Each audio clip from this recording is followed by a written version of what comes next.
Hey everyone, welcome to The Scene, your favorite podcast about the post-hardcore emo scene in the early 2000s with the bands, band members, and just about anybody else who was involved. I'm your host, Jeremy Houtsma. Today is an exciting day. It's an exciting podcast because we have our first female guest. You might recognize her as the female voice on Age 6 Racer by Dashboard Confessional on the Swiss Army Romance album, or as the lead singer of the band, the Rocking Horse Winner, or as the lead singer of the band, the Darling Fire. My guest is Jolie Lindholm. We had a fantastic conversation, as I do with most of my guests, but this one was special because Jolie is our first female guest, and she brings a unique perspective to the scene. Enough of me talking, let's just get to the interview, and let me welcome you to the scene.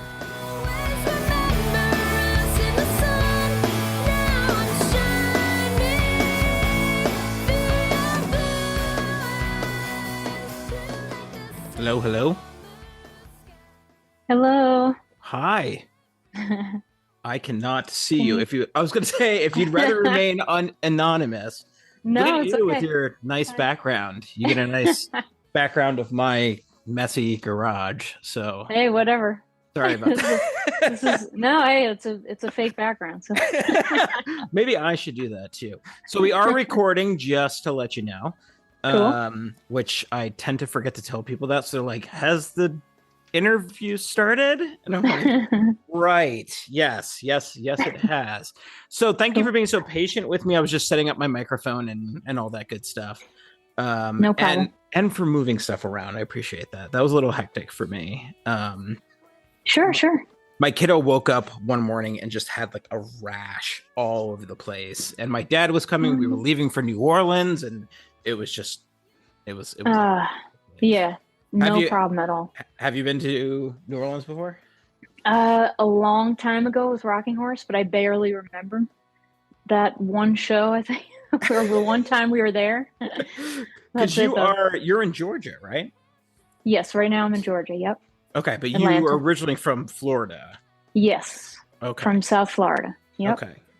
Pompano or? Actually moved all over, but mostly Okay. Palm Beach County. I used So to like West Palm. Yes, I used to vacation in West Palm all the time as a kid. Okay. Don't ask me why, because it's like retirement central. But Yeah. our family had friends who had a condo there, and they would kind of let us just go down there and use it. What I remember specifically is that, like clockwork, in the summer at about like 5 o'clock, there was always like a huge rainstorm. Yeah, that's true. That's what I remember mostly. That's true. Yep. But you're currently in Georgia. How long have you lived there for? We've only been here we've been here since February, but we actually officially moved in, I guess it was like May. Okay. We officially, Whereabouts? Atlanta.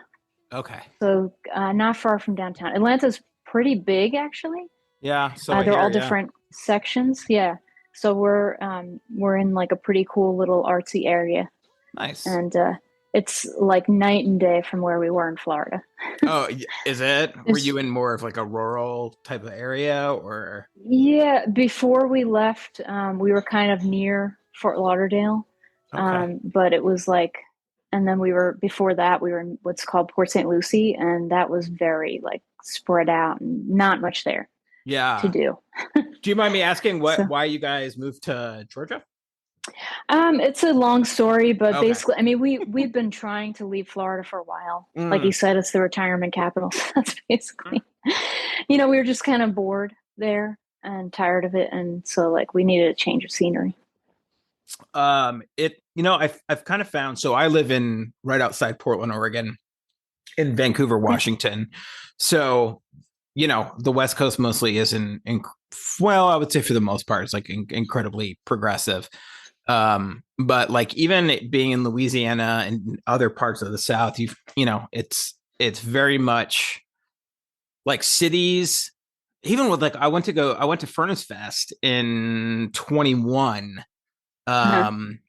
And And even that, like Birmingham, New Orleans, kind of some things in the deeper South, like the more city-ish you get, the more it's like progressive. And I wouldn't, like some of it was surprising to me because I originally grew up in New Jersey too. That was where I spent like until I was like 23.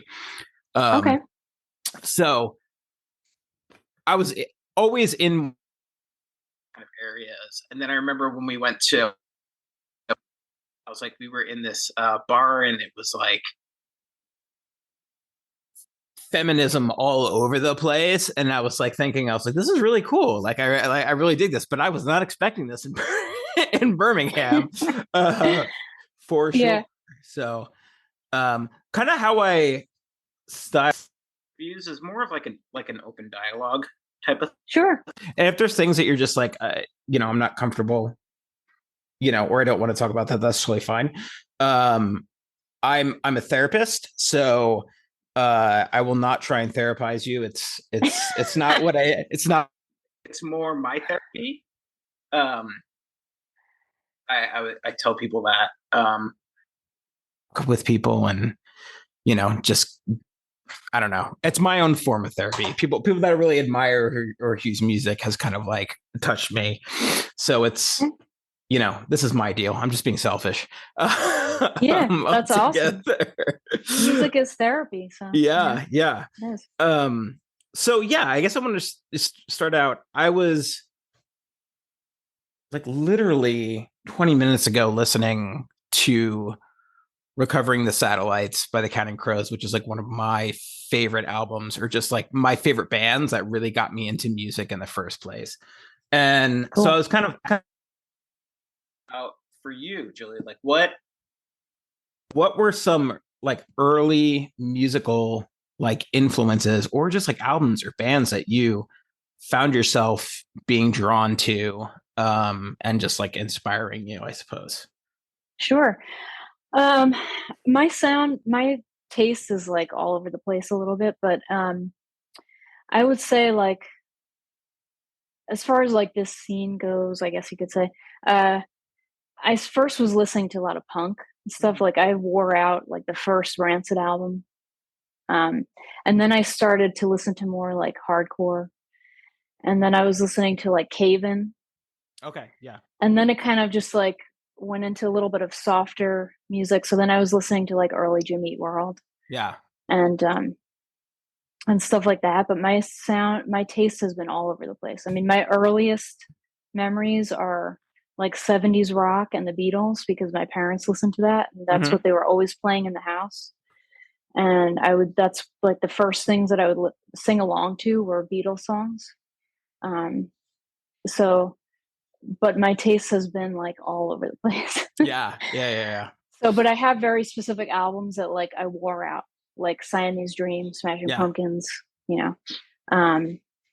Cave-In, the second album, I think it was, or maybe it was the first album, and Rancid, the first album. Those are like, and then of course Clarity, Jimmy Eat World. Yeah, great album. So, as you can see, that's a little bit all over the place. Well, but kind of similar, a lot of the people. So I would say a big theme from people that I've talked to, and I don't know if you even had a chance to check out anything, but just like some of the people that I talked to, Siamese Dream is always a huge influence. Okay. Yes. Yeah. So I've talked to Joe from Beloved and Advent, and then I talked to I talked to Jason Gleason. I've talked to Zach Gehring from May and Josh Brigham from Hope's Fall. And some of those interviews got really weird. Like Zach and I talked about like philosophy and theology for a solid hour.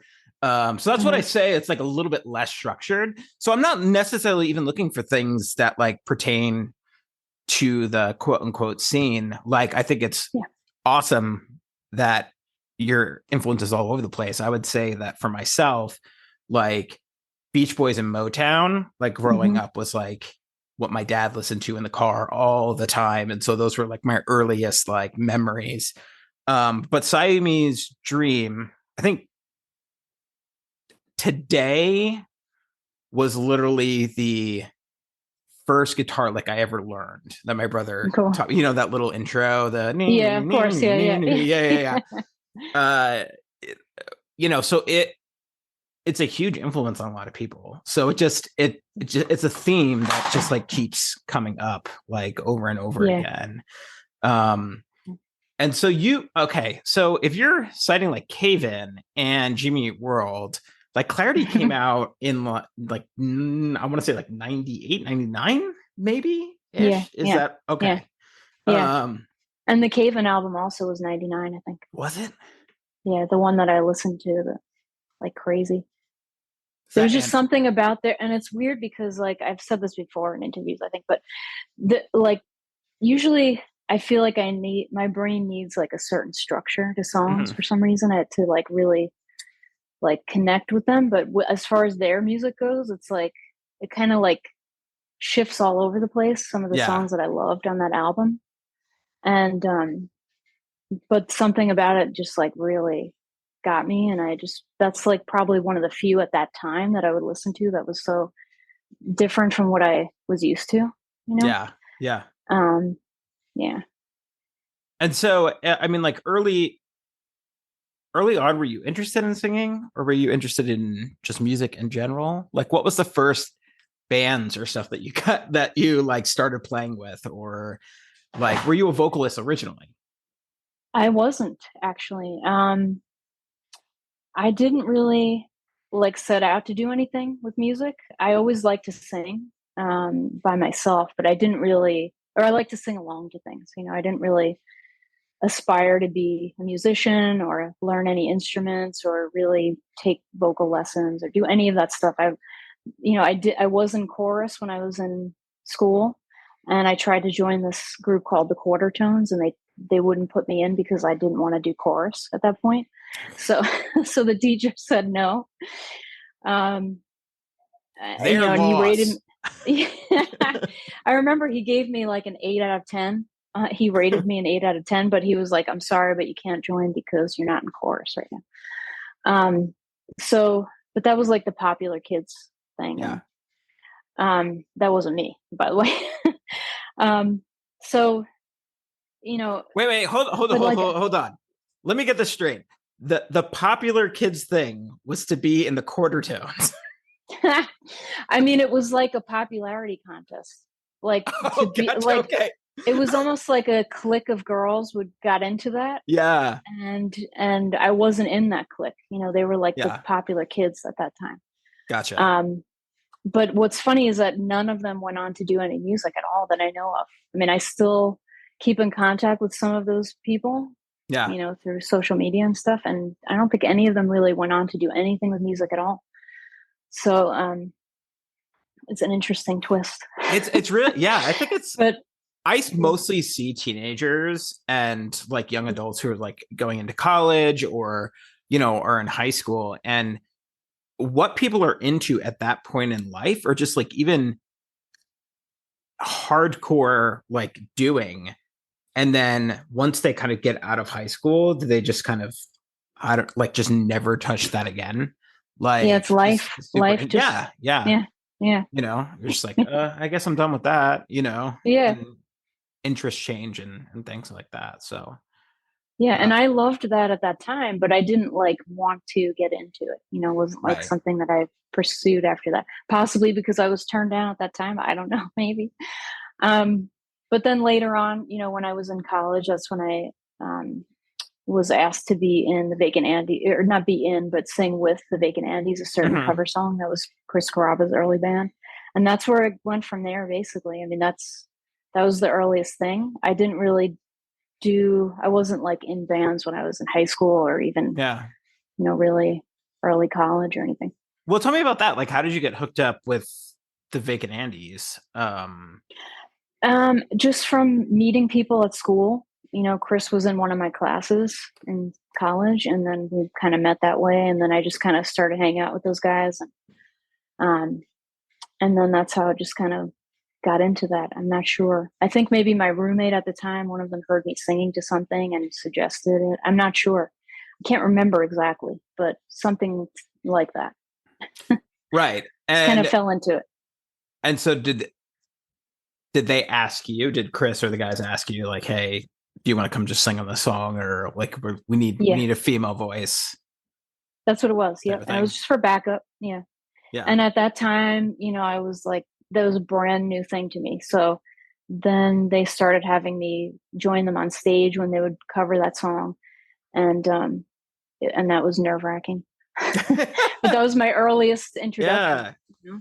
Well, I don't know, like if it's always nerve wracking, right? But like at the same time, was there, I mean, how did you enjoy performing? Was it solely just like nerve wracking the entire time, or was it like, no, I kind of dig this, and this is something that I don't know, like I never feel more alive than when I'm performing. I'm also scared as hell, like during it and beforehand, you know?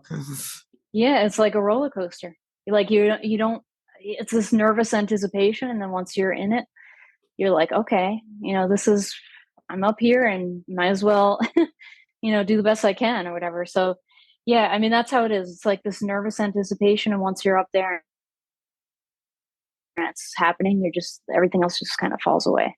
Yeah. Nerves after a little bit. Well, me and Jason Gleason were like kind of talking a little bit at one point about how you kind of like, not you, but the royal you, sometimes enter this kind of like weird, for some people, weird like spiritual, like ethereal space. And like before you know it, like you're just there.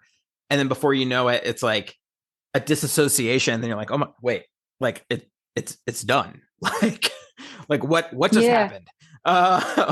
Type of thing. Yeah.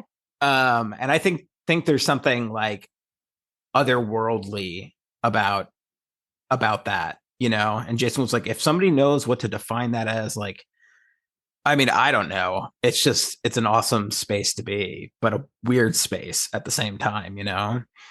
Yeah, it is kind of like an out of body experience a little bit, you know? It's like you just, and then when it's over, you're like, well, shit, it's over too quick. I want to keep going, you know? Yeah. And especially like if we go on any kind of length of time, you know, if we do any kind of tour or anything, by the end of it, you're like really in it and you're resonating with it, and then it's over, you know? So, you know, there's this thing too, I think from an outside perspective, and I was talking to Josh from Hopes Fall about this one time. Like I had always wondered, like I didn't play in bands, but I never played in like any popular band that had anybody want to sing along to our music. But I was asking him specifically at like Furnace Fest, and this kind of like lapsed in my memory because I was like addressing it as a fan versus as a musician. But I was like, what's it like to like view the crowd and to like if they're like singing and like all that stuff? And Josh was like, I don't know, because the entire time all I'm thinking about is I can't hear myself, or like I can't, you know, like I think he said the Furnace Fest was, he was like, I didn't really enjoy myself because I couldn't hear anything, you know, type of thing. And I was like, right, because I play music, you know, it's like I remember most of the time just being concerned about whether or not I could hear the drums or the bass, or like, are we on time? Are we, you know, like anything like that. And that was kind of like a weird shift for me because I was like, oh, like, I don't even know if I would recognize, like, unless maybe you're fronting, right? Where you're interacting with the crowd and things like that. Like there's this other space of technicality and kind of, you know, do we sound good? Well, did it sound shit? Like you know, I don't know. But people are just out there enjoying themselves, you know? Yeah, I find like once everything's kind of going and I know that everybody's doing their part and everything sounds great, and I really only need to hear mainly the drums usually live. Yeah. Because that keeps me in time. But like once everybody's doing their part and they're good and everything's working, sometimes I do kind of like take stock of what's happening in the room and look at people in it. And it's weird to just take a moment to like recognize that, you know? And if you see anybody singing along, that's just an awesome feeling. Like Yeah. that's, you know, because it takes something for them to do that. I mean, they're kind of lost in the moment and they're losing themselves and not, they don't care about what's going on around them either, so Yeah. that's pretty cool to I notice think that. it's really, when I spoke to Jason, I think one of the most surreal experiences and probably most exciting experiences for me was I was at a Further show in a long time ago. And I think it was right after How to Start Fire came out. Mm-hmm. And he's an amazing performer. He's like one of my favorite frontmen, just as far as his stage presence and stuff like that. And there was a point where he was throwing the mic into the crowd and I could hear my own voice over the PA system. And I was that was something so amazing. And he was kind of, it was a different experience for him, but it was an experience he was providing for me and other people in the audience, where that's divide between, the band and fan or whatever you want to say just kind of crumbles for a second. And it's like, you're part of it, right? Like you're part of the music. You're part of like what we're doing. And that was an incredible experience. And I don't know. I just want to ask you, like, for you, what are some of your favorite bands that you've seen live or just like blew you out of the water, whether that's huge bands or small bands or. Well, okay. When we played Furnace Fest last year, we got to see the only band that I had a chance to really watch was Quicksand. And that was awesome. Yeah. Amazing. So good. I am a Walter Schreifel's like fanboy to the max. And like, I drove 5 hours to go see Rival Schools. Like, and I saw Quicksand in their first reunion tour, I think it was like 2011 in New York. Yeah. And that was so awesome. Yeah. They're so good. So amazing. And then, honestly, we just watched somebody that we've met, recently, Michael Malarkey. I don't know if I've heard of him.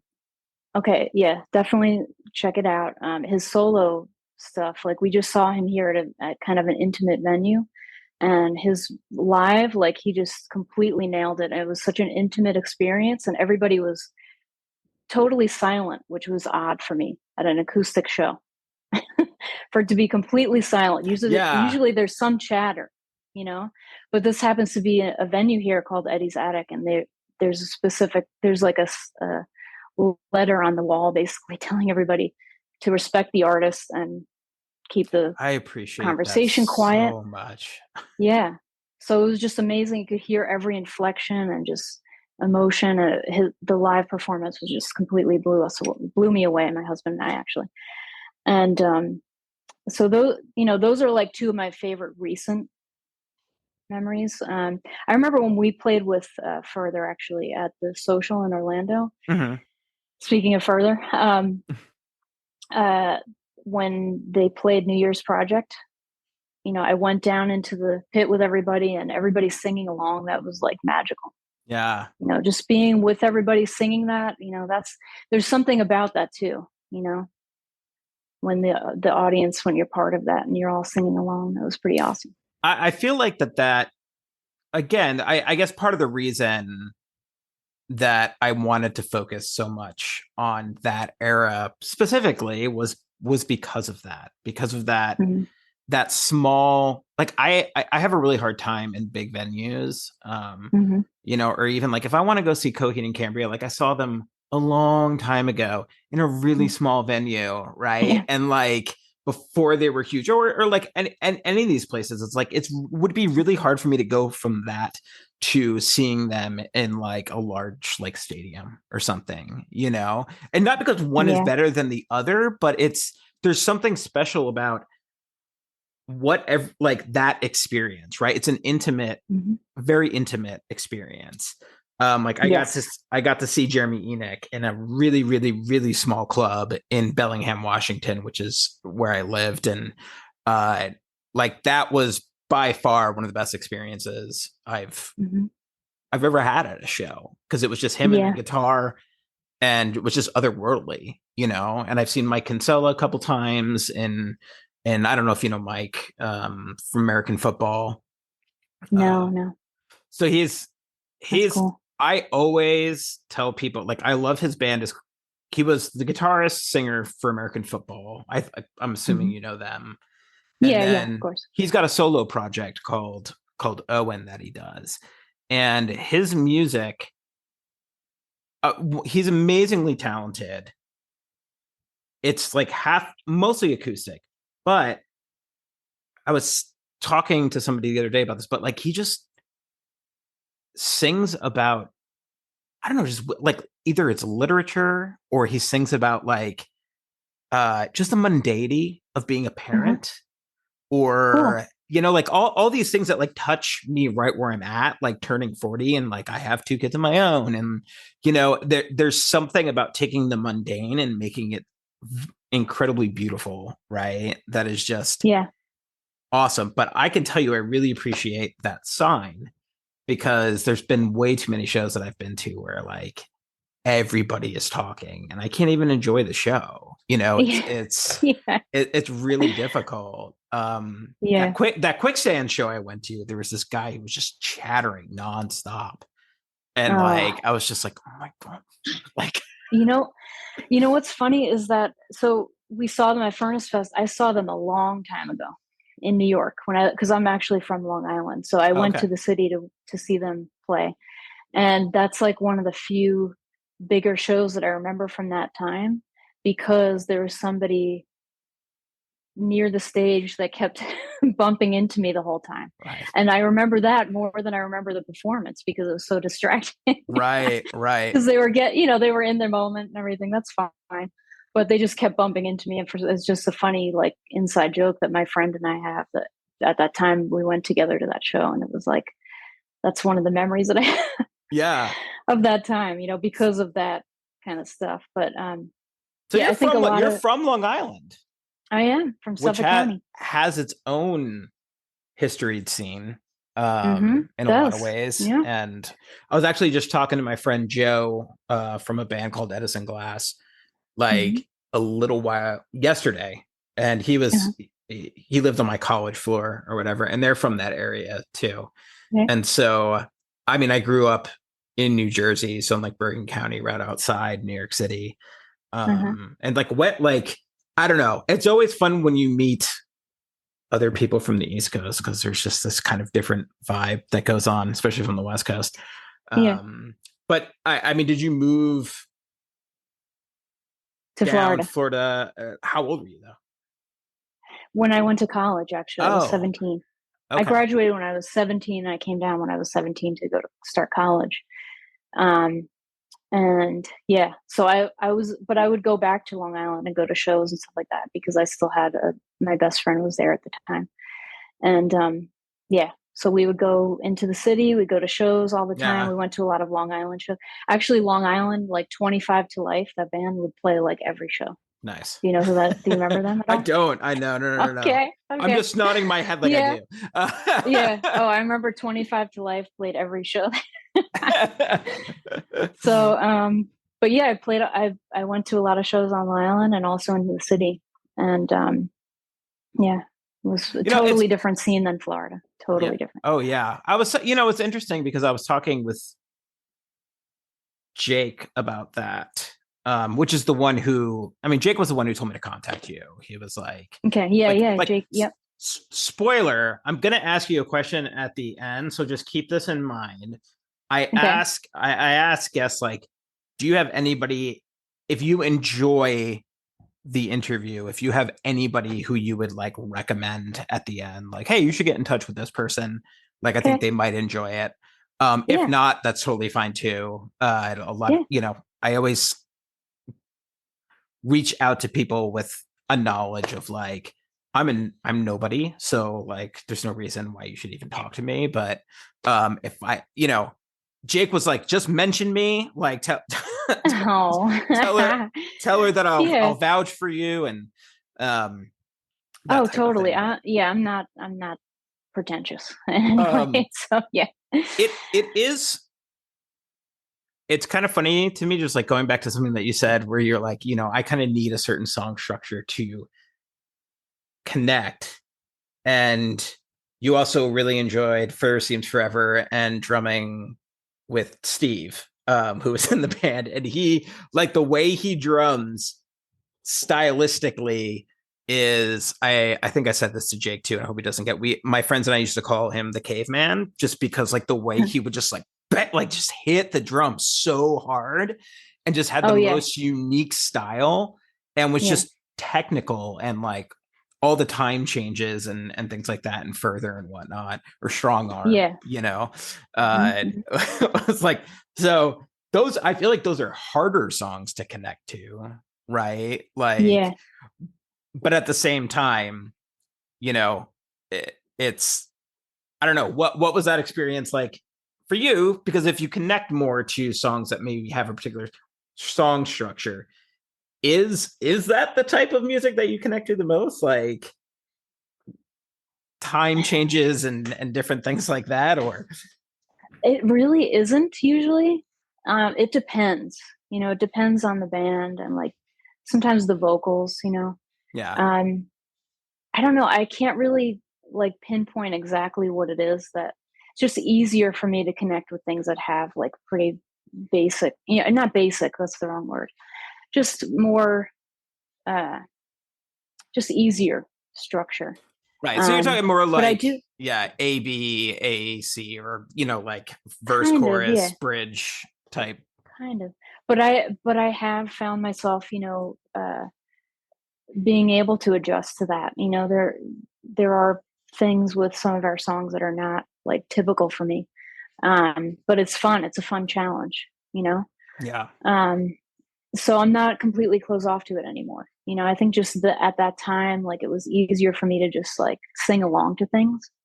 And if I can't really sing along, because I'm a singer, so it's like I feel like I naturally want to sing along to something. Yeah. So if I can't, it's like hard for me to listen to it repetitively, you know. So, yeah. So I can't really say that there's just one kind of like style or music. Yeah, it's hard to say, you know. Gotcha. Yeah. So I mean, just how did you end up getting hooked up, or how did Rocking Horse Winter start? So Rocking Horse was, they already had kind of a thing going. And then they were looking for a singer, and I think they had heard me on the Vacant Andy's cover song, and they asked me to try out. So they gave me a song, they gave me lyrics, and that was actually Elementary. That was the first song that I ever tried out with them, Rocking Horse Winter. And then we went from there. That's basically how it happened. I didn't know any of those guys, really. They were in the scene. They were like adjacent to my friends, but I didn't really know them. Yeah. So that's how that happened, and then it just went from there. And how many tours? I like, how many albums did you guys end up doing? And fully remember, and then like how many? So we had 2 albums. State of Feeling Concentration.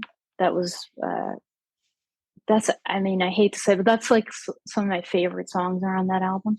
That was our first album, and the second album was Horizon on Equal Vision.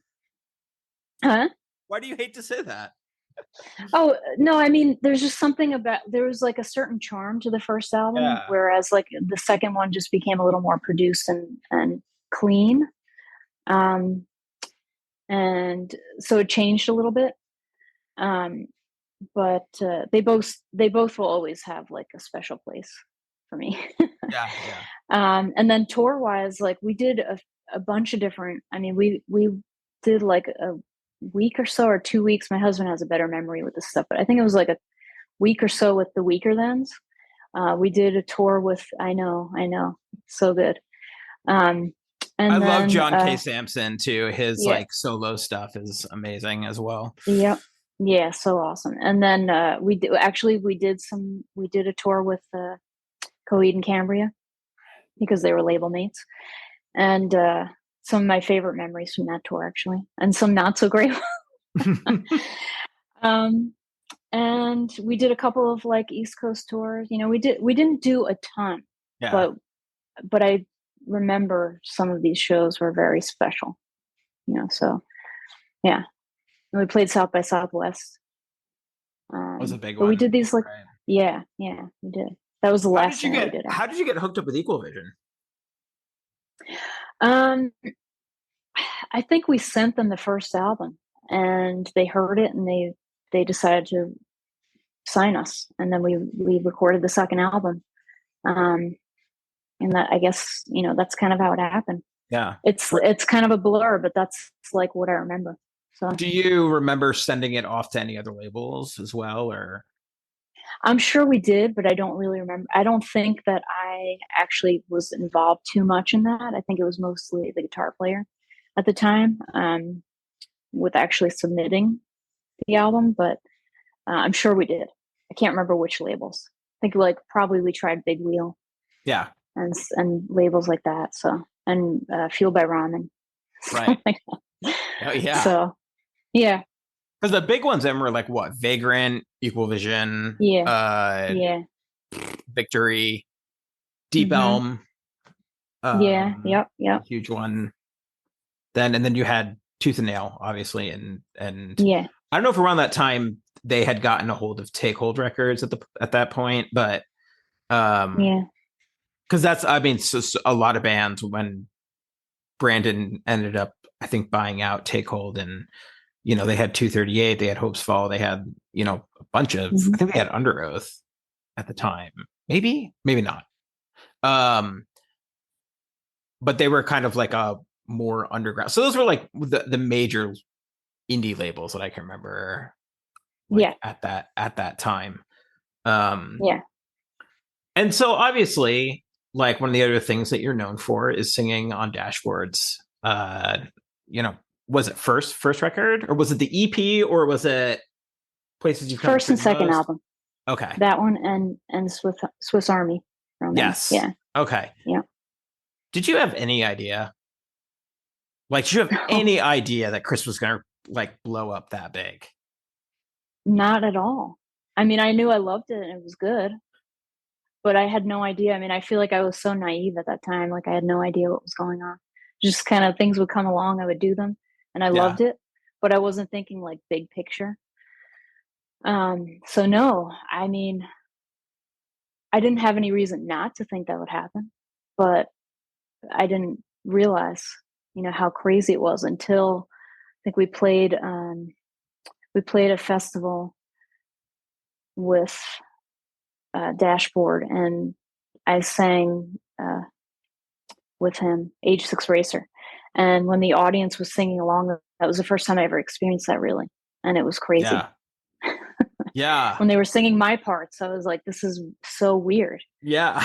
What a surreal experience. Crazy. Yeah. It was, yeah. So that was pretty awesome. I'm assuming, like, did you have a good friendship with Chris, or was it more like a working friendship, or, like what was? Yeah, we had a friendship. We had a friendship for a long time, and I still, every once in a while touch base, but yeah, we definitely had a friendship at that time. It was a crazy time. It was so weird. That was Mac Rock, actually. I just remembered that we played together. Yeah, it was pretty crazy. Because he was like dual doing Further at the time, probably, and Dashboard, right? Because I remember I've seen some sets where he would, like, Cornerstone and stuff like that, where Further would be playing, and then they would transition. He'd do a song, and then they transition into New Year's Project, and like from there, or something like that. So it was kind of exactly like a dual type thing that was going on. And obviously, like, what I mean, I could imagine seeing a friend explode that big.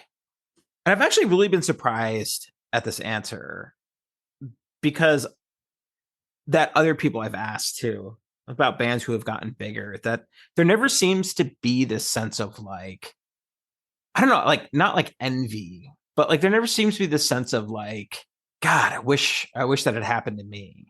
Like, everybody's just kind of been like, no, I think it's really great for them. Like, I remember, like, especially when obviously we're talking like Chris or Coheed or any of those bands that blew up. I forget who I was talking to. They were like, yeah, I remember, maybe it was Jake. he was like, I walked by a newsstand and I just saw like Chris on the front, the cover of like Rolling Stone or something, and I was like, that's awesome.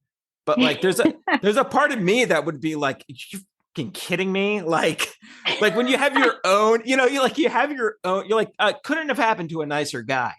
But like, God damn it. If it, why couldn't it have happened to me too? like type of thing. So I was just kind of wondering what it was like to see that take off and being a part of it, but maybe not taking off as much as, Chris or other people that you knew. Well, at the time, like with Rocking Horse, we had a lot of pressure on ourselves. We wanted to make it a full-time thing, it just that we were young and, made mistakes and stuff. So, but yeah, sure. At that time, like I would have loved for things to get to that level.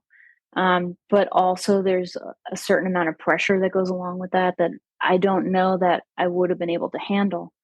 I think things happen the way they happen. Yeah. So, and I don't know that I'd be doing this now at this time, if things had gone differently, and I don't have no idea. So, it's weird to see a friend, do that well after having no idea that it was going to get to that level. Sure. It's always strange. Yeah. But there's no level of like jealousy or anything like that. It's just, happy for him that it was, received that well by everybody. Are there any bands that you wish you could have toured with that you didn't?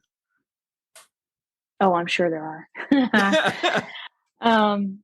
Yeah, I mean, there's so many bands like now that I would love to tour with. I mean, at the time it's weird because like I didn't feel like there were many like female fronted or female singers that like we got to really play with or tour with at the time.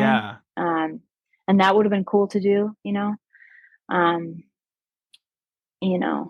I was gonna ask you, like, my next question was gonna be like, what was it like to be a female in that scene? I mean, like literally the only other band that personally I can think of that was around at that time was probably like Element 101, which was like a band on Tooth and Nail. And like I grew up with some of those guys and whatnot. And like Chrissy was the only person, like there just wasn't a lot. And so you're in the scene and like there has to be an awareness inside of yourself that's kind of like, I'm just surrounded by guys all the time. And like that, yeah, what was that like for you? Or just being a female in that scene and being in a band? Yeah, I wasn't afraid of it or anything. I didn't feel intimidated or anything. I feel like I was just in my own world, just doing it. Yeah. But yeah, sure. I mean, there were not a lot of, we were put on shows with a lot of like heavier bands, stuff like that at the time. Even there were some softer bands that we probably would have mixed well with. I feel like a lot of times because we were on Equal Vision, we were put with a lot of heavy bands. Yeah. So it wasn't only the contrast of like the sexes, it was also the contrast of the music. Right. Right. So that was always odd.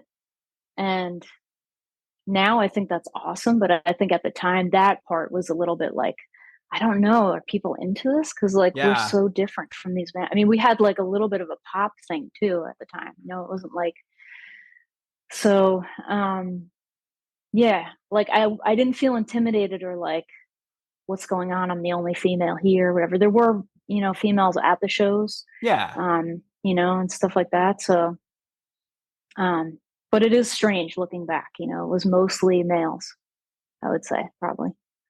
Yeah, because I mean, like, I think I don't know, just the time period that we live in now versus like how aware, I don't know how aware one can be of their gender, or like it's there but maybe it's not as big of it. Like it was a different time period too, so I don't really, I don't necessarily know what I'm trying to say, but like it sounds to me like what you're saying was like it was there in the back of my head but not it wasn't at the forefront of things. I wasn't Yeah. like It wasn't like a dominating thought, like, what am I doing here? You know, it right, wasn't right, like, how did I get here? You know, right, the only part of it that was strange was that we were playing with heavy bands all the time. And that's just how it was then. It was like you would have a soft band, a heavy band, acoustic, it didn't matter.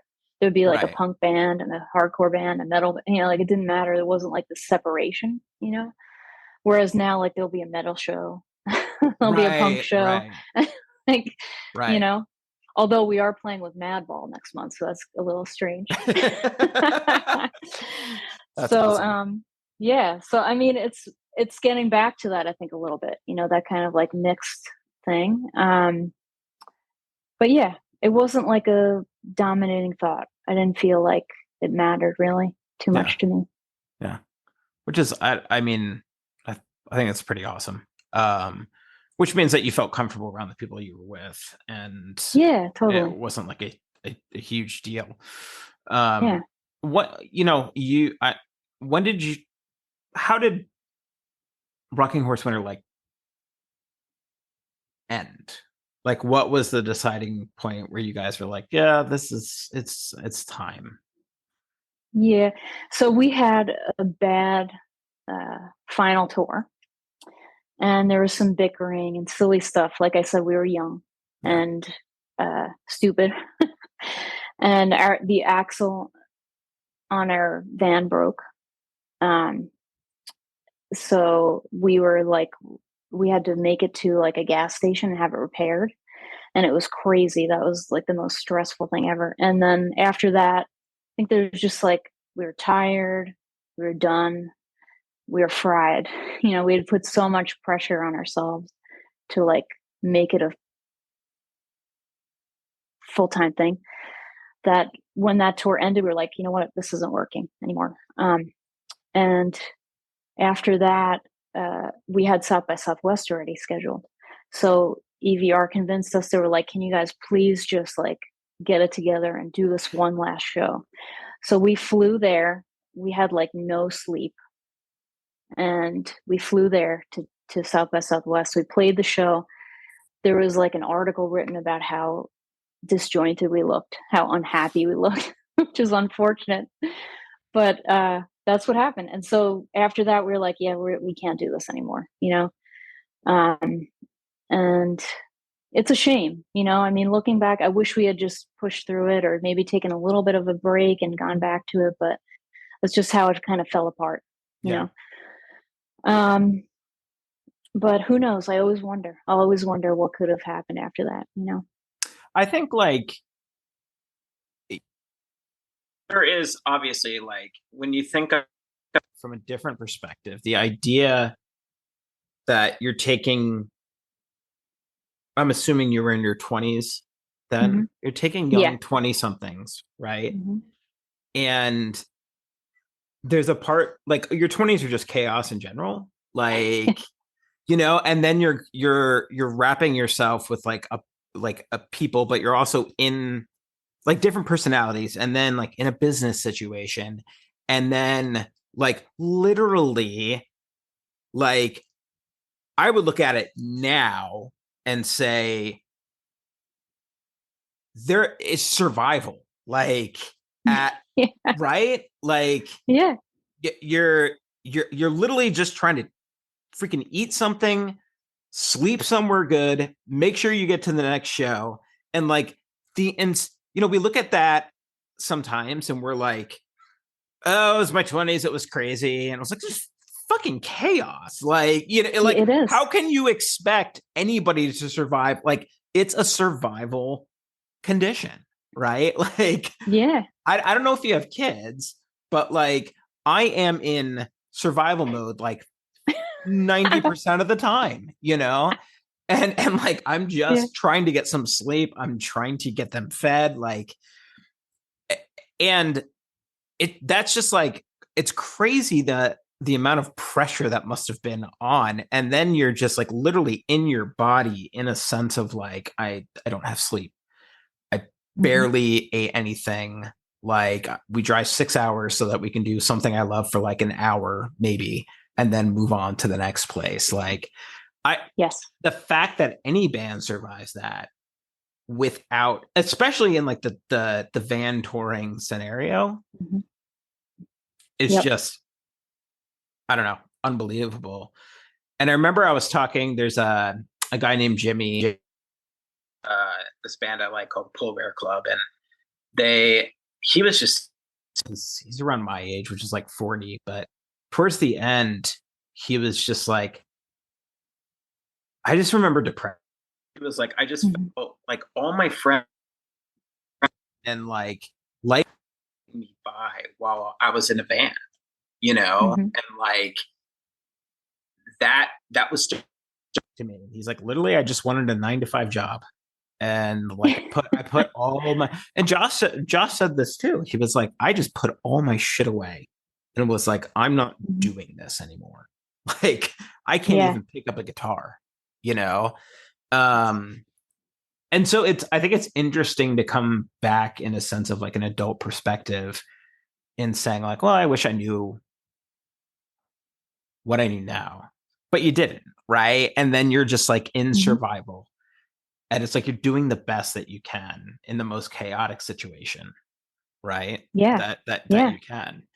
And the fact that you're alive is probably testament enough to to something, you know? Yeah.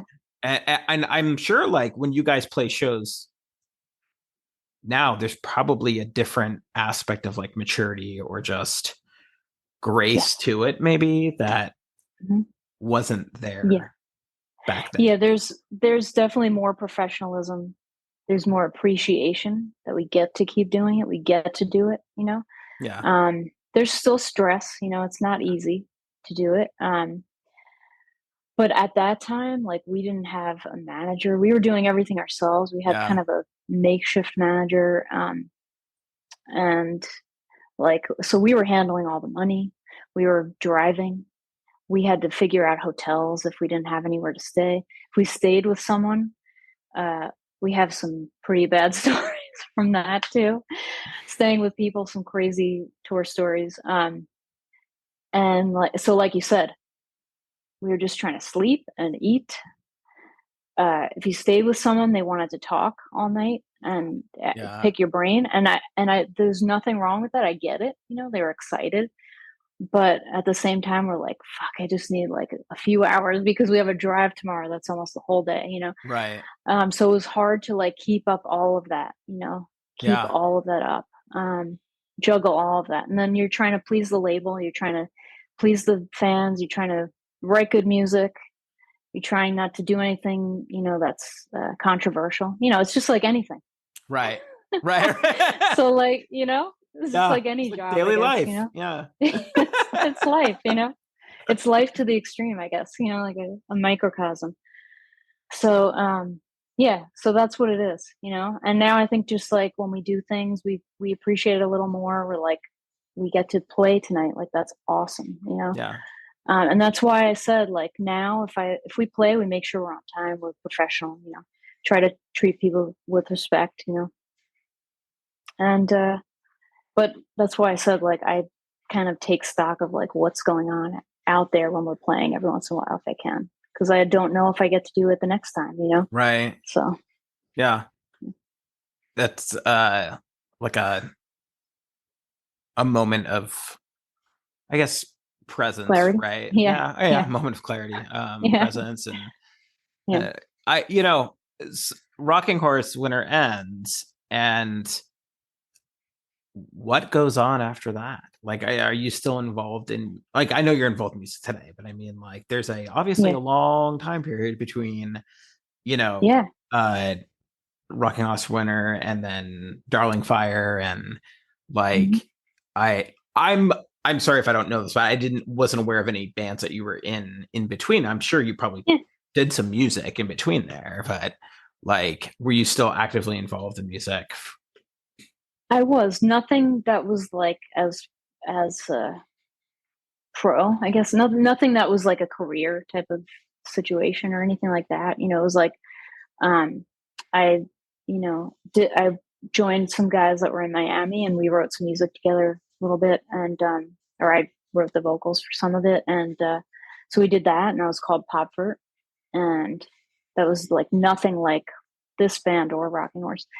And then I would do backup when I was asked to do that. I would do things here and there. I sang something for Owl City when I was asked to do that, and but that's really it. Like, I didn't really put everything into it again. I guess that maybe there was a little bit of fear that if I did, like, it was gonna frustrate me again, and I would just give up, you know. So you know, Do what's safe, right? Like what, yeah, exactly. you know, what Like you as a know. hobby, you know, not as much Yeah. as not as serious, you know. So that's what I kind of did. My husband, who was in Rocking Horse also, Geronimo, he sold all of his equipment and his bass and everything after Rocking Horse. He was done completely. So not until this band did we decide to write music together. Yeah. You know? So that's okay. So you guys started the Darling Fire. I mean, first of all, what's it like working musically with your husband? Yeah. And were you guys a couple too while you were in Rocking Horse?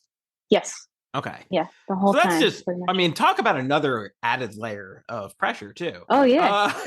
Yeah. I left that out. You're right. Touring with your husband and trying to not fight, you know? Yeah. And then trying not to keep that like separate from the other guys, you know, like trying not to be like us against them, you know, that was difficult too, you know. And trying to be fair, you know.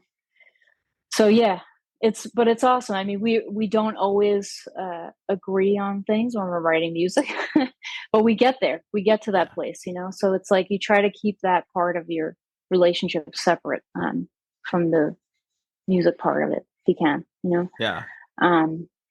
But yeah, it's obviously convenient because if we feel like writing anything, we just go in there and do it, you know. Yeah. Like before this, we were working on a song actually. So that's awesome. I mean, that's also, it's like two sides of the coin. It feels like it could be really productive and really like awesome, and also a nightmare for other people. You know what I mean? Like it could go one of two ways. Like, you know, it kind of feels like creativity clashing, or like working kind of in our harmonious state, or just in a in just like a concept of like a partnership, right? Versus my idea versus your idea, and you know, those different types of things that get involved in relationships. But so you guys started the Darling Fire, and how did that kind of unfold? Was it just like, hey, we have this idea, let's reach out to these people? Like how did that all come together? Yeah, I mean, we just decided to like start writing music. You know, my husband actually recommended somebody that he worked with to teach me guitar. And so that's how that all started. And I started learning guitar a little bit for the first time. And and he would come over, and that actually is now our second guitar player, Mike. So he would come over and teach me guitar. I would make dinner. And then my husband saw me learning, and he was like, you know what? I really want to get back into guitar, because that's like the first thing he did before bass for Rocking Horse. So that's how that all started. And he, you know, started writing. He was like, let's, you know, we just decided to start writing together. I don't know. And then we started to learn how to record it. And we recorded our first song, which sounds nothing like we sound now. And once we had a song that we were like, okay, this could actually be something. Should we do this? Should we try to like make this into a band? And we decided to just try it and see what happens. And that's when we reached out to Steve, and it went from there. And yeah, so it's pretty crazy. Yeah. Do you guys have stuff in the works now? I know Steve announced that he was leaving. And do you have somebody who's replaced? Or are you guys working on anything new? Yes, we have John Lane replaced him. So we started working on new music. We already have a couple songs written. We're working on another one now. And so we just keep writing and just see where it goes. Yeah. I forget, like, what label are you guys on? Iodine. Okay. Yeah. I know nothing about that label, but okay, you have to check it out. Yeah. What also feels like super interesting too, that the I have a lot of conversations about just what the scene was versus like how music gets out now, and like Mhm. how sometimes it feels that there is just this glut of music that like it, where things used to be promoted and done in different ways. And I like, the older I get, the more I stick to what I know. Like Yeah. my like my friends and I just kind of joke sometimes. We're just like, well, I don't know, I'm just kind of stuck in like 2000, 2003, music wise. And just, it's just what I love to listen to, in general.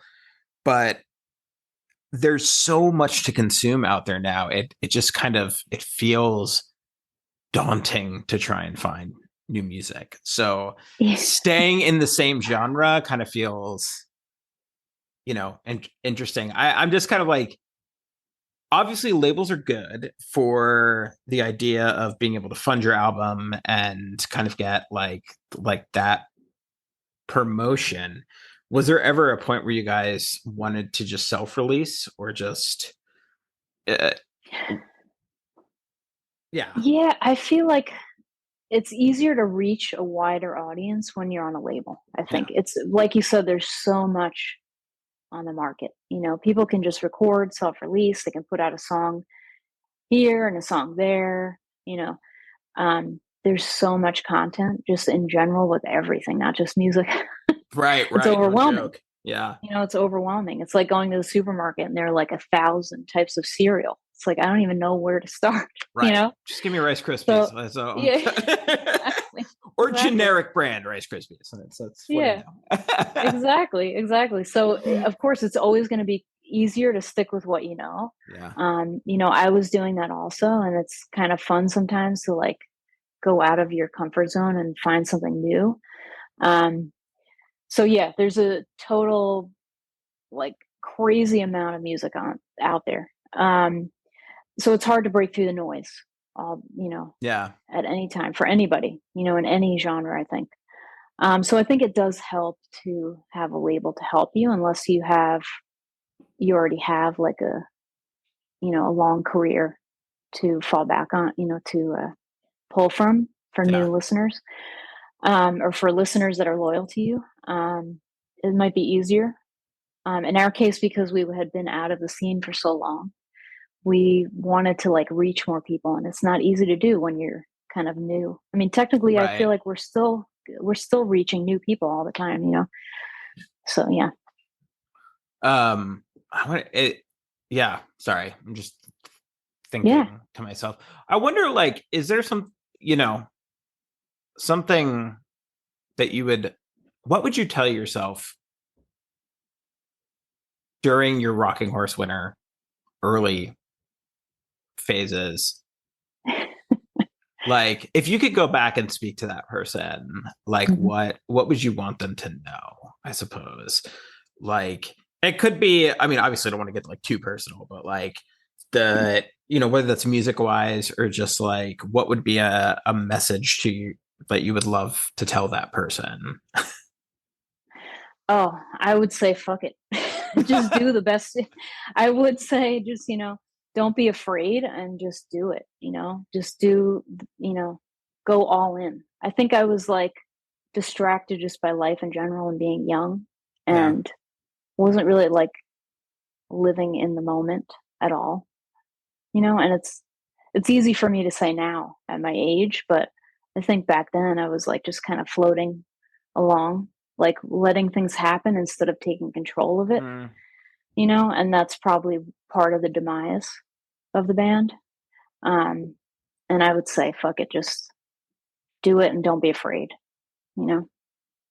Yeah, that's super interesting, because I feel like, yeah, it sounds like what you're saying is that fear was a part of the floating, was kind of like Yes. that, like, again, maybe this concept, I don't know. My friend Joe yesterday was talking about the idea of, you were who you needed to be at that Hmm. at that moment, Hmm. and like the idea of should have and could have and all that stuff is like, you just are who you need to be at that moment, or who you think you need to be at that moment. You're kind of shaped by the moment.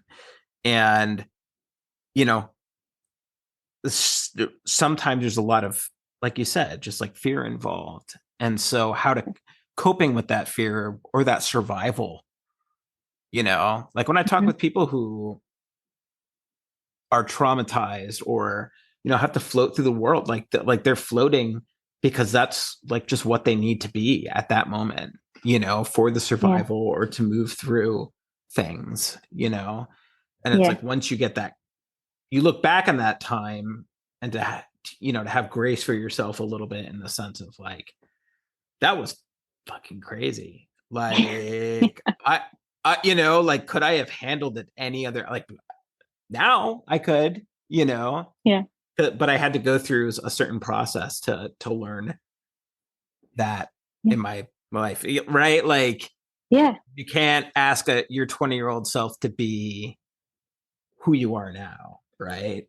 But exactly. Well, but you can sure as hell wish. Like, Well, a shit ton has happened since then. So, like, you know, I've learned a lot. I'm still learning. I'm always learning. I don't think you ever are done learning. Right. By the time you die, I think you're still not done learning, honestly. So I'm always learning, and it's not to say that there's no fear anymore. You know, there's always going to be a certain level of stage fright or fear that you're not doing the right thing, or how does this look? You know, like do people like this? You know, that kind of thing. It's always going to be like that. And I think if there isn't, that's not good. Like, you should have a little bit of questioning or not settling. Like, it's not good enough. Right. Because if it is good enough and you feel like, then I feel like that's a problem, honestly. Yeah. You know, if you feel like if you feel like you've stopped learning or you've stopped growing or then it's like, what's the point of continuing? I think you need that little bit of struggle to keep you going and like keep you alive. You know? Yeah.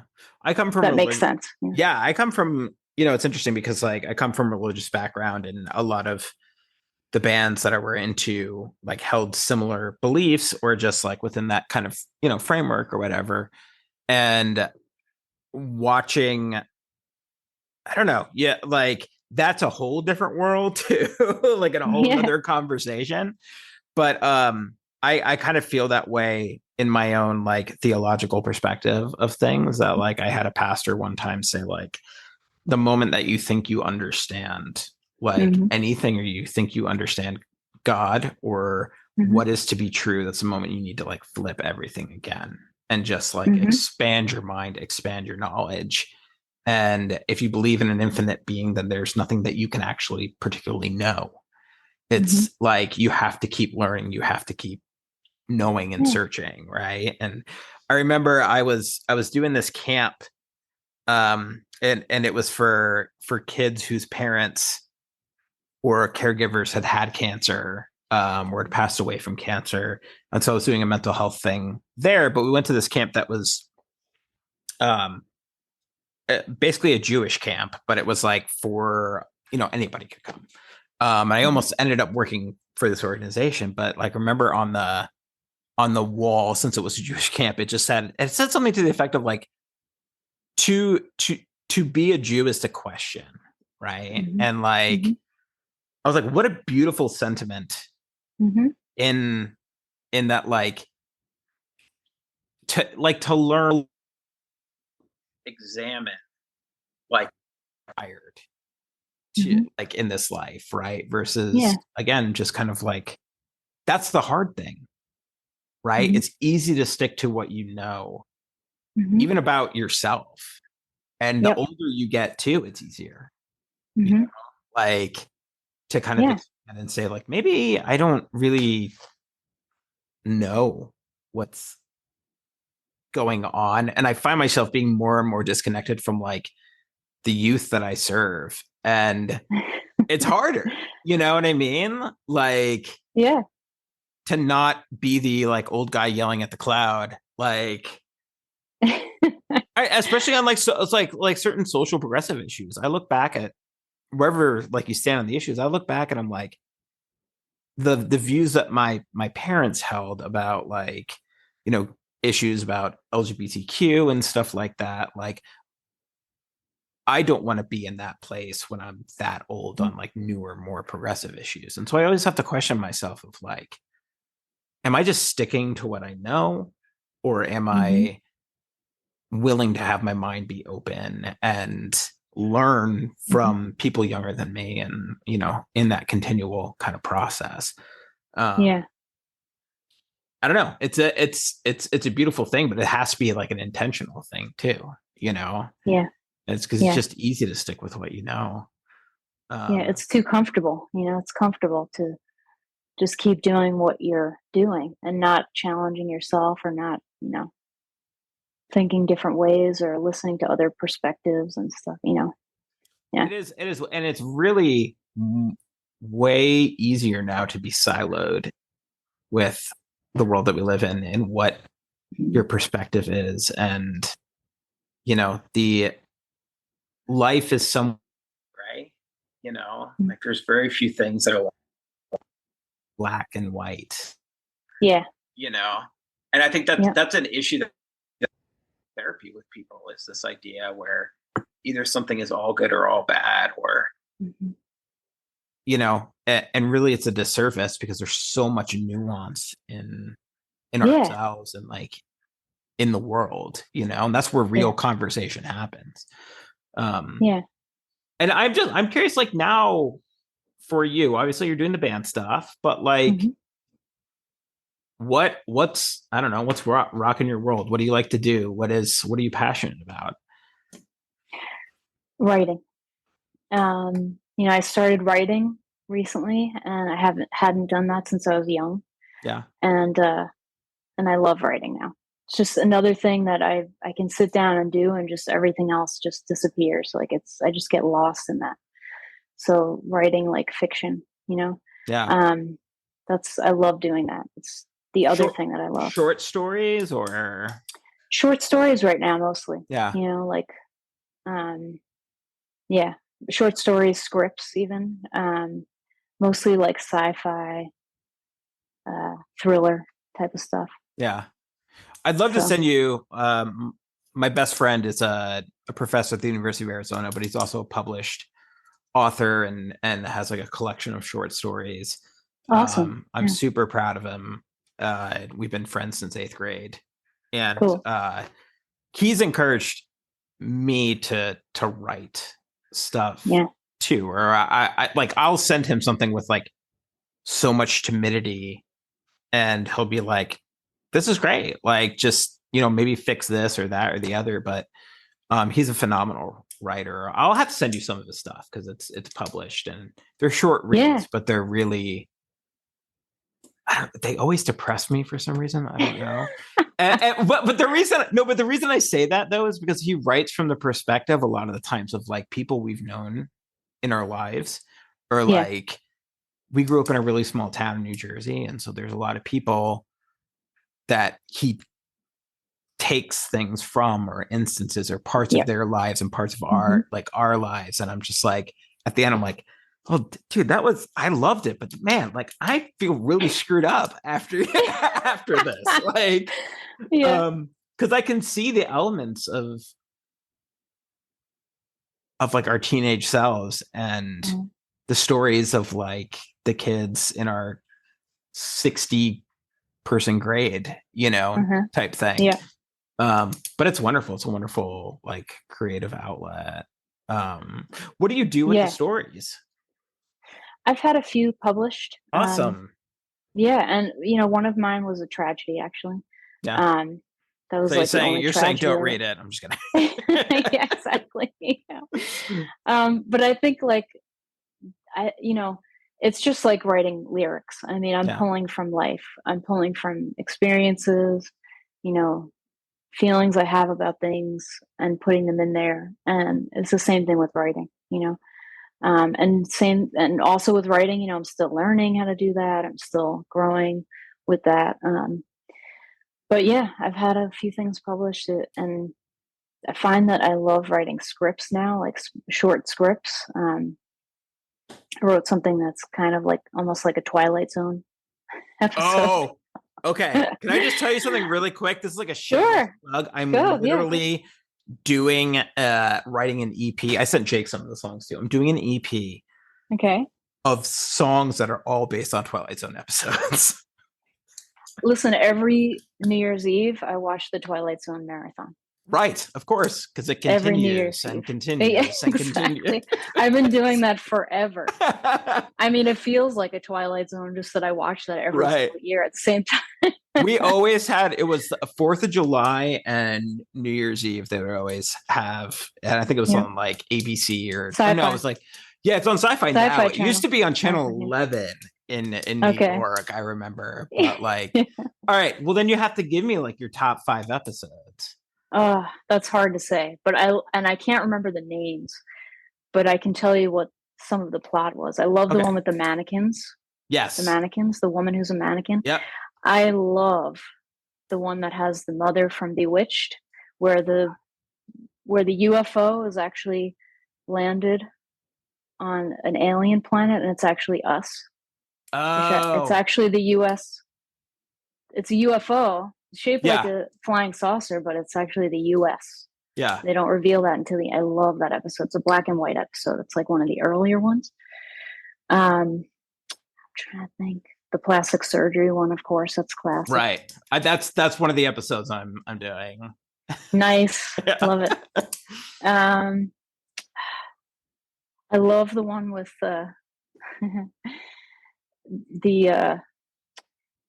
fortune teller machine, and they keep asking it questions and it keeps spitting out the answers. You know what I'm talking about? Yeah. Yeah. I can't remember the names though. And then the one with the time stopping, I think it's he breaks his glasses or something. Yes. Do you remember that one? Okay. Yep. Yeah. I have a song about that too. Nice. I think it's called Time Enough. Or like Enough Time, I think it's called. Yeah. You would think I would know this by now. I've watched this so many times. The episodes, the names, they're different, right? Like you just remember like, oh, the guy with the glasses, and just like, there was time now. Yeah. And then it ends up being the guy from Rocky. The trainer from Rocky. I would have to go. So I'd have to go with that one. I'd have to go with I think it's called Terror at 20,000 Feet, which is the William Shatner one where he sees the guy out in the wing. Yes.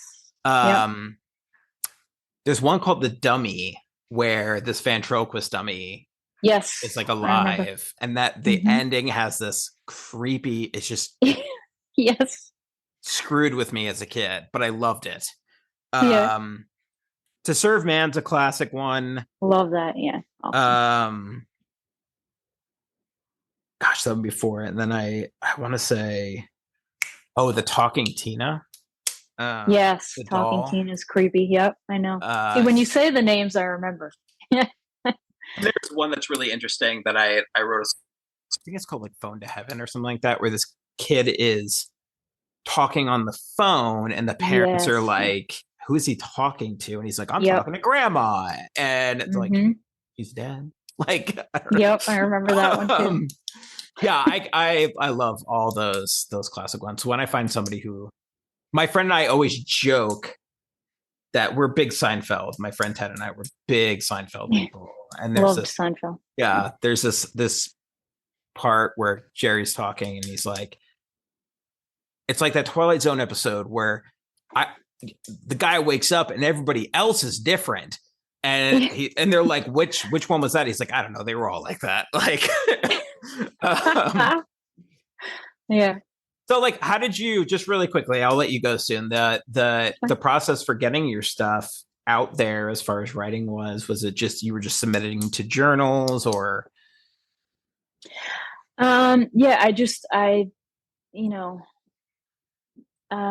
It was suggested to me to submit a short sci-fi that I wrote to this one publication, and then I tried another one that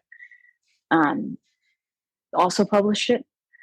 And basically, I mean, I just did a little bit of research to see, who would publish these, and that's how they got published. And one of them, I was surprised. It was like kind of a thriller with a twist at the end, like a little story, and I was surprised that one got published. But it took a while to find out. But basically, yeah, it's just submitting on, online to see who will accept it, Yeah. Just a few. I didn't try many places. I just kind of like honed in on a couple things and then did that. But yeah. There's a certain amount of like oddity to, or just like vulnerability in submitting those things, right? Oh, yeah, It's of like, course. yeah. Yeah, because you're like, is this good enough? I don't know. We'll see what they say. Right. Yeah. Yeah. And then like if you are rejected, whether you're like, well, fuck you, or you're like, maybe I'm not good enough. I don't like, like, is that weird kind of process. Creativity in and of itself is that weird process, right? Of like putting yourself out there and seeing, like, it's an insanely vulnerable thing to do, right? Yeah, and like, absolutely. There's comfort, I think, in the knowing that like somebody is going to like this, like somebody will be drawn at some point to it, Yeah. And then gaining that confidence of like, do they really like it, or are they just telling me that, type of thing. Yeah. Like whenever I've submitted, let Jake hear some of my stuff, and they're like, oh, it's really good, and I'm like, I don't know if it's any good. Like, just give me a critique or something, because like, I think the creative process is you become super, super critical, especially if you're self-recording or you're like self-analyzing, where you're just like, I don't know whether this is good or not. Yeah. Yeah. And that happens with us here, because we'll write something like in a lab and we're like, is this good? I don't know. And so the last song that we finished, we did a little run with this band Spotlights.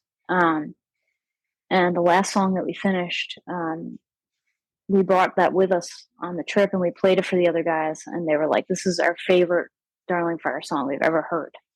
Yeah. And we were like, okay, good, because we weren't sure if you'd like it or not. Is it too different? Is it too weird? I mean, I don't know. For us, it's like, we're listening to that song like 1,000 times before we let anyone hear it. Because we'll program the drums in there and stuff, just to have something to write to. And then we let the other guys hear it, and it's like, do you like this? I don't know. Right. So yeah. So that having that validation is awesome. I'm kind of wondering too, maybe like, so some of my favorite albums, like I love Coheed and Cambria's like first album is like one of my favorite albums. And like, a lot of the earlier things are just like bands, like their first records are the things you fall in love with. And I wonder if that's part of it, because there's a rawness there that like, it's not overproduced. You're not thinking as much.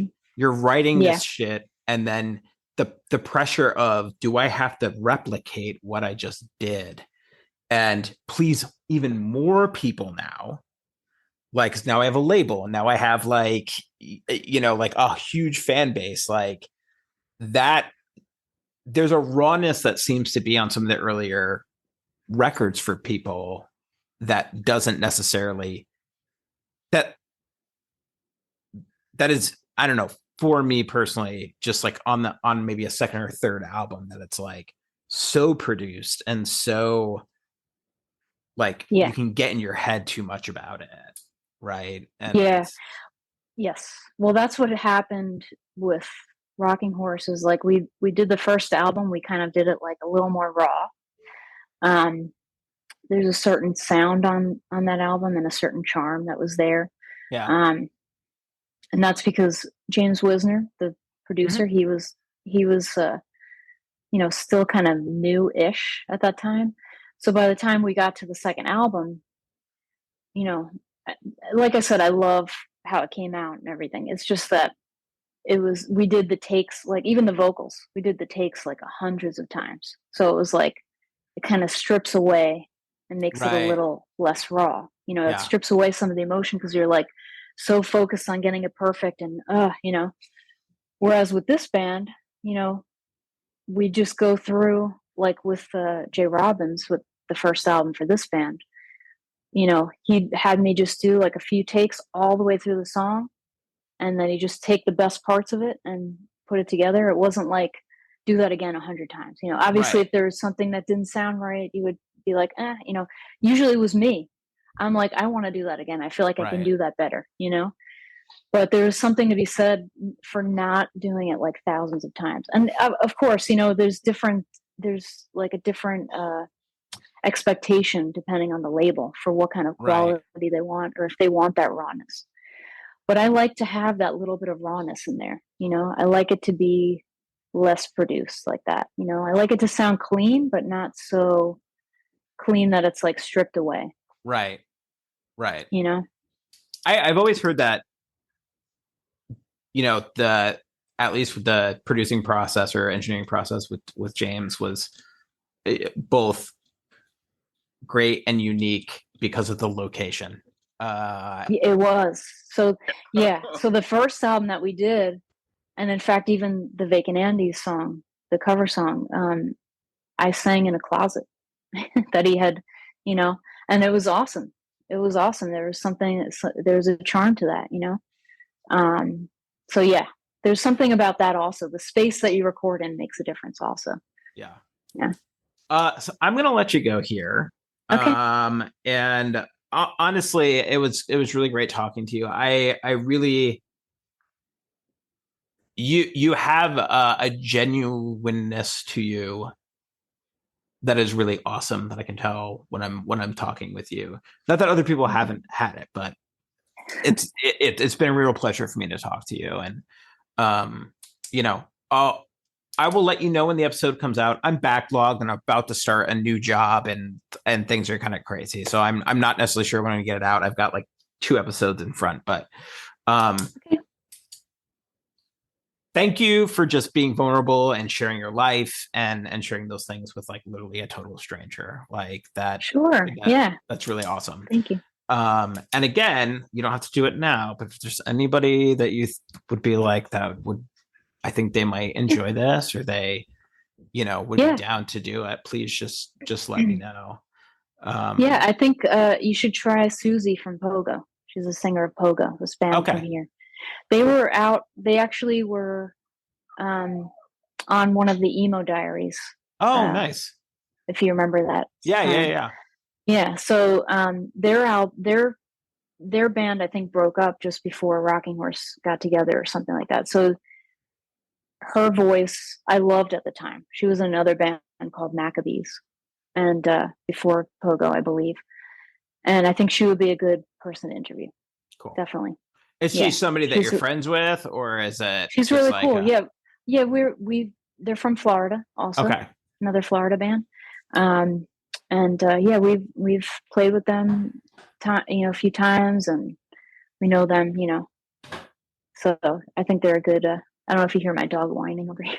No, I'm listening because I'm like half waiting for my kid to open the door. Oh yeah, that's like, okay. I'm hearing. Okay. So if you see me like looking that way, it's because I'm like, that's okay. I can hear him like rustling with me. But that's okay. Anyway, I think she'd be good. Yeah. Yeah. I'm so thankful to be able to talk with you, and I hope you enjoyed talking to as well. Yeah, it was great. Thank you so much. Yeah. I try and not ask the usual things and try and make it a little bit more like free flowing, because the millionth time I appreciate that. The millionth time you want to talk about, being on, Chris Carrabba's record or whatever, is probably that's okay. Yeah, gets old at some point. But I'm really interested in who people are now, and like, who they've. It's more the interest of like who people were, what they did, how they became, and where they kind of like are now. Yeah, that's cool. So, I mean, I guess at the where can people listen to the Darling Fire? Where can they, either download your album, or do you have vinyl out or anything like that? Yeah, we have vinyl. The new album is Distortions. It's on Iodine Recordings. You can hear it on Spotify and Apple. We have vinyl. They still have vinyl for sale through Death Wish. And we're going to be playing a few times next month. Cool. With Madball, like I said. Nice. So, and hopefully more, touring coming up. We're working on that. So, yeah. Where are you playing, in Florida or? Florida, yeah. Okay. In Tampa. Gotcha. Yeah. All right. Awesome, Jolie. Thank you so much. I really appreciate it. Thank you. Have a great time. Tell your husband thank you for letting me steal you for an hour and a half. No problem. Maybe sometime I'll get to talk to him too. I'll get like a different. That'd be cool. Maybe we could do a couples counseling session. I'm just kidding. That'd be good. We might need it after the stuff we've been through with this band. We might need it. Anyway, you have a great evening. And it was awesome talking to you. Thank you. Thank you. You too. You made it very comfortable. Thank you. Okay. Thank you. Have a good night. You too. Thanks. Bye. Okay. Bye-bye.